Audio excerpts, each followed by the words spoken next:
Hello बच्चों, कई सारे बच्चों का जो है क्वेश्चन था कि भाई डाउट था टेस्ट में, है ना, कि बेसिकली एक अरेंजमेंट है ना। उसका क्वेश्चन इस तरह से है, the massless rod is having length 12 has equal point masses attached to its two end as shown in the figure. The rod is rotating about an axis passing through its centre and making an angle alpha with the x axis, ठीक है, मतलब with the axis basically the magnitude of change of angular momentum क्या होगा, that is to be find out, ठीक है। उसके लिए options we are given with, ठीक है, ये चार ऑप्शन दिए हुए हैं। देखिए बच्चों कैसा है अरेंजमेंट कि अपने पास जो रॉड है, दिख रहा है ये रॉड कितना है, लेंथ 12 है, ठीक है। तो ये रॉड इस तरह सिमेट्रिकली जो है अरेंज किया हुआ है। इस रॉड का मास कितना है, बिल्कुल 0 है, बिकॉज मासलेस रॉड बोला हुआ है, ठीक है। और जो इसके जो दो एंड है, यहाँ पे दो मासेस है ना, पॉइंट मासेस अटैच किया हुआ है। इसको जो है इस एक्सिस के अबाउट ओमेगा से इसको घुमाया जा रहा है according to shown in the figure diagram, ठीक है। देख लीजिए इस तरह से। तो अब जो है इस अरेंजमेंट पे जो रॉड है, इस रॉड का जो है dl/dt निकालना है। क्या निकालना है बच्चों, dl/dt का मैग्नीट्यूड ढूंढना है अपने को। बेसिकली आपको पता है कि जैसे क्या होता है आपका जो है टॉर्क इज इक्वल टू क्या होता है, बोले dl/dt। It is just like, है ना, आप पढ़ते हैं लीनियर काइनेमेटिक्स में बेसिकली या एनएलएम में पढ़ते हैं basically F is equal to क्या होता है बोलो dp/dt, है ना।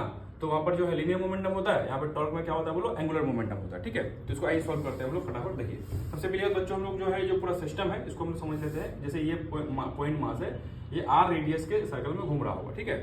जहाँ पे जो है अगर देखा जाए तो ये जो रॉड का जो हाफ लेंथ कितना होगा, l हो जाएगा, ये आपका अल्फा है। तो ये जो रेडियस है सर्कल का, मतलब बेसिकली इस पॉइंट मास m का जो सर्कल जो हो रहा है, इसका रेडियस कितना होगा बोलो, l साइन अल्फा हो जाएगा, ठीक है बच्चों।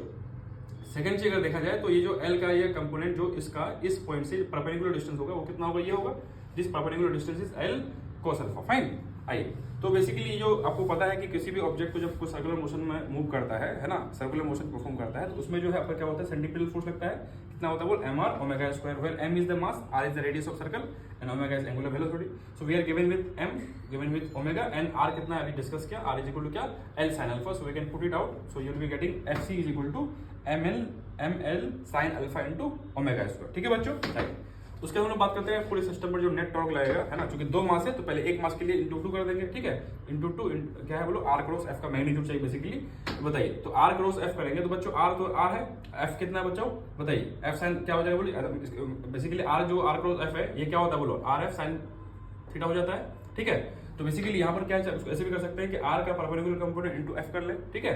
तो बेसिकली जो है आपको बच्चों इंटू 2 क्यों करना है, बिकॉज दो मास है। तो 2 इंटू r परपेंडिकुलर कितना होगा बोलो l cos अल्फा हो जाएगा। तो it is l cos alpha into f कितना हम लोग ढूंढ रखा है बताओ, f क्या है, m into l into sine alpha omega square. इसको रीअरेंज करेंगे बच्चों, you will be getting effectively torque is equal to ml square omega square sine 2 alpha हो जाएगा, because 2 into sine alpha cos alpha is sine 2 alpha होता है। So you will be getting this answer, fine. अब चूंकि आपने वो क्या पूछा है, टॉर्क ने पूछा है, क्या पूछा है, dl/dt का मैग्नीट्यूड पूछा है। तो टॉर्क इज इक्वल टू क्या होगा, dl/dt अभी अपने आपको समझाया।